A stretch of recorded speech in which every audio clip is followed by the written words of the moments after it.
Hey guys, thanks for tuning into the weekly Delta Report. It's been such a great week out here. I can't even do the freaking report without helicopters flying over my freaking head. What the hell's going on today? Cut! Alright guys, we got that out of the way. Thanks for tuning in. You're watching In Deep on the Delta. My name's Steve Cooper, and we're going to do the fishing report now for the week of February 4th, 2021. And this is the Delta Weekly Fishing Report. It's a brutal one, so we're going to do it real quick and easy, and but stick around. I've got a couple of interesting tips for you when we get done with the report. So let's start off with Clear Lake. I talked with this week I got to get a hold of Jimmy, who owns Clear Lake Bait and Tackle. We had a good discussion, and it's tough down in Clear Lake. Jimmy was saying, you know, a few weeks ago they had that new gen tournament and they had the big bags come in and everybody just slayed them, but that was not a good indication of how the lake was fishing. Up until then, the lake was very slow, and it's slow right now. So a lot of guys might have got some false hopes that they were going to go up there and really slay the fish. It's not going to happen. As a matter of fact, Jimmy said if you're going up right now, your best bet is just to drop the gear and fish a live bait, either live shiners or live jumbo minnows. It's that tough out there. So not a good report for Clear Lake. For the average guy, you probably, if you're coming from the Central Valley, you probably don't want to make the trip up to Clear Lake. One piece of information that Jimmy did talk about that's going to be, it's kind of something to give us some hope is, and this comes from years and years of experience, him watching the lake, and when it comes to the last full moon in February, that is a time of year that generally triggers a lot of the big sticks to go up there and start throwing big swim baits, and they're going to be catching some big fish. Now again, that might not be a good indicator for weekend anglers to go up there and thinking you're going to get these big fish, because the guys that are up there are big sticks and they know what's going on. But what it is going to do, it's going to bring more people to the lake, and they're going to be getting more and more reports. So hopefully after that big moon phase, full moon phase at the end of February, we're going to be getting better and better reports from Clear Lake. But if you go up there now, you probably want to stick with live bait. That's Clear Lake. I was able to talk to John Liechty, and John from Experience Guide Service, he's fishing Maloney's, Pedro, Tulloch, all the mother lode lakes. He reported that this week, I think he was up at Don Pedro, and the fishing was tough. There was a lot of bags under 10 pounds. I think 15 pounds won the tournament, but Pedro's been tough. Maloney's is still fishing okay, and the reason I'm bringing up Pedro is because I had a few people ask if I could do reports for Don Pedro and McClure and some other lakes, and I really don't want to get into doing a full, you know, bass report for Northern California. I think I've said it before, I'm keeping Clear Lake and Maloney's in the picture just for alternatives during the winter months when the Delta is slow. As soon as the Delta picks up, we're going to really be focusing probably 80 to 90% of our report on the Delta. Again, if Clear Lake's really going and Maloney's going, I'll let you guys know so you'll have an alternative to get up and fish. But we really want to focus on the Delta. But I'm adding the fishing that John relayed to me on Don Pedro for a few of you guys that have been asking about what's going on up there. And I'd also like to talk a little bit about what John was telling me, because John is a professional guide, and he guides all of those lakes up there, and he may not be on them every day, but he's on those lakes multiple times a week. And I asked him, I said, John, if we're talking about Maloney's, do they all fish the same, whether you're talking about Maloney's or Comanche or Don Pedro or McClure? And he seems to think that they kind of cycle, and Maloney's will be really good for a couple of weeks, and then Don Pedro will pick up and Maloney's will drop off. So they all kind of run in cycles. But the one factor that he sees that's pretty standard is when the water is going up, that lake is going to be fishing better than, say, if Maloney's is holding at a certain water level and Pedro is moving up a foot or two a day, he would suggest going to Pedro. If Pedro's holding low or holding steady and Maloney's is moving up, Maloney's will probably be fishing better. So that's just a little clue that John said. And this week he said that Maloney's really only went up about a foot. They didn't have the big dump that they thought they were, but Tulloch, which is not very far, went up about 5 feet. So that might mean that if you were going to fish up the mother lode, you might want to try Tulloch this week. Might be on a little better bite than Maloney's. But I did get some information from a few guys that have been up to Maloney's, and they're doing actually pretty good through this storm system. And again, they're same old. They're fishing 40 to 60 feet. They're getting on top of the fish and just straight down, whether it's jigging, whether it's, whatever your favorite type of vertical fishing is. It's basically vertical fishing with your electronics.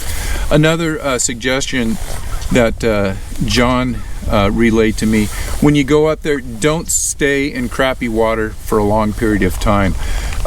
If you're not catching fish, move around. And most of the time, most of his big days during the winter is he'll move, and he'll be having just a so-so day, and then you'll hit that one spot, maybe in just one creek arm, where it turns the whole day around. So if you're going up there, move around until you find the fish, and that's gonna increase your odds of having a good day up there. So that's Clear Lake and New Maloney's. We're going to get right into the Delta, and I have been in contact with both Hook, Line, and Sinker and Outdoor Sportsman. They just don't have enough people coming through the shop to give a report. A lot of hunters coming in and out of the shop, but not many fishermen, whether they're striped bass or largemouth bass. So we're going to rely on what I've seen out on the Delta the last week, and I've been out about 3 times. I've been at the dock almost every day, and I've talked to dozens of guys at the dock. Well, not dozens, probably a couple dozen folks at the dock. And I've also been getting quite a bit of information through my website. So I think I have a pretty good handle on what's going on out here. And for the Delta, I guess the easiest way to describe what's going on in the Delta, if you're a boxing fan, it would be fishing a day on the Delta would be like going 10 rounds with Mike Tyson. If you don't know who Mike Tyson is, or you're not a boxing fan, that means you're going to come out here and get beat up. Everyone I talk to, I mean, they've got their heads down. It's a lot of zeros, a lot of skunks. For me, my 3 days, I've been skunked twice. I got 2 fish one day. Came out this morning, it's Wednesday. First cast I got bit on. I fished for about an hour and I haven't been bit since. I decided to stick it out and do the report. No patterns out here. The pattern is you come out, you put in your time. If you happen to get on the right fish at the right time, you're going to catch fish, no matter if you're throwing jerk baits, worms, jigs, chatterbaits, lipless, whatever you are, you're probably going to get the fish. I would not suggest coming out here to the Delta this week unless you just need to get out. We're going to get some sun. It's going to be nice weather. The last week we've had this weather pattern come in, and a little bit of rain, nice day, rain, wind. We've had a little bit of everything. The water clarity here in the Delta, and I have been checking all of the flows of the rivers that I'm around, the McCollum, Bear Creek, the Calaveras, they're all bringing in a lot of muddy water. We are getting an influx of water, and the clarity has dropped. In the sloughs, it's maybe a foot, but once we get out here to around the main channel, we've got 3, 4, maybe even 5 feet of visibility. The visibility is not the problem. The problem out here is a number of situations that we have, and it's winter, the water's cold, we've got these storm fronts moving in and out, and we've got a barometer doing this, all kind of things kind of coming together at one time, making this a very difficult fishery. Some of you guys may say, hey, why is he telling us not to be out here? and he's out here. He might be catching fish and not be saying anything. There's a simple reason why I'm out here. That's because I'm an idiot. But because I'm an idiot doesn't mean you have to be an idiot. If you want to be an idiot and come out here and really work for it, you might get a few fish, and that's fine. What I've been doing a lot of my time on the water has been searching around, trying to get ready for pre-spawn, looking at vegetation, looking at the bottom, going around to the places that I know that I think are going to draw the fish in for pre-spawn, and just kind of doing a lot of roaming around. So that's one of the reasons that I'm out here. But the fishing has been pretty tough. And again, the pre-spawn is not going to happen in 2 or 3 weeks. There may be a few, if we get the right weather coming in, there may be some fish sticking their heads into the shallows looking around. But from my experience, most of the spawning is going to happen March, April, and May, and that's still 6 weeks away. One thing that I will say, if you do decide to come out, make sure you slow down. I'll post a few pictures of some of these things that I've been seeing floating down the river. Everything from abandoned boats that have been dislodged, that are floating right side up, trees, logs, everything is moving down the river, and there are a lot of navigational hazards. So for me, and a lot of these hazards are not just in the sloughs, they're right out on the main channel. I'll put a picture of this jet boat up right now. I fished around that boat for months in Disappointment Slough. Last week when the tide went up, that boat dislodged and it went down out into the channel. As you can see, somebody tied it up to that pipe. Now that boat's floating upside down. What I was getting at, I talked about hazards last week. When these boats are floating upside down, the keel sometimes is only 6 or 8 inches above the water. So when you have all the hyacinth breaking loose, and that boat's out there in the middle of that hyacinth, and you're one of these guys that's moving around in the hyacinth, these are really easy things that you can hit and really do a lot of damage and maybe cause some injury. So just slow down if you're coming out here, and be real cautious. If you land on the fish in the right place at the right time, you may have a pretty good day and you may catch some fish. I did get a report from Elias, and his first fish that he caught in February was 8 pounds. Now he didn't say how many fish he caught, but you get an 8-pound fish, one of those will probably make your day. Congratulations, Elias, and I hope I'm... As you know, I have a YouTube channel, so I'm probably qualified to give medical information now, so that's what I'm going to be doing. And this has to do with a thing called liquid Band-Aid or tough skin.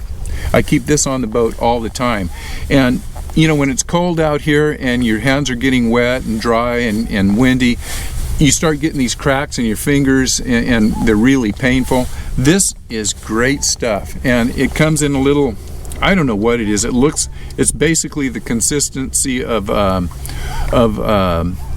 like a super glue, and I don't know, I got one little guy on there now, but you're just going to take this and put it on those cracks, and it's a liquid Band-Aid, and it keeps it from cracking more, and it almost immediately stops the pain. If you have one of those that every time you bend your thumb or finger it just hurts, it stops the pain, it keeps it from cracking and getting to be a bigger crack, and it really quickens the time frame when that thing's going to heal. So if you're not using the liquid Band-Aid, this is good stuff. Give it a try. That's my first tip. Second tip is when it comes to respooling, because I told you should be staying off the water now, getting your stuff together, making sure your rods and reels are all set up. One of the things that you'll probably be doing is changing out lines. First tip, if you've only got one reel, you can go with what is this, the 150 yard spool. But if you've got 2 or 3 reels, go with the 600 yard spool. I use Power Pro or Sunline. I like them both. It doesn't matter, whatever you use. Go with the bulk, and it's going to save you a lot of money for 2 reasons. It's going to save you heartache too. With the bulk spool, generally it's a little cheaper per yard of line, so you're going to save money that way. But what you're really going to do is save money by not trying to skimp and fill 2 or 3 reels up with 150 yard spoolies. Another thing that you can do to save money is transfer, when you're using braid, you can transfer the braid from one reel to another reel. Now remember, if you have, let's just say you have 200 yards of braid on here, the first 100 yards are what you're going to be using probably 100% of the time.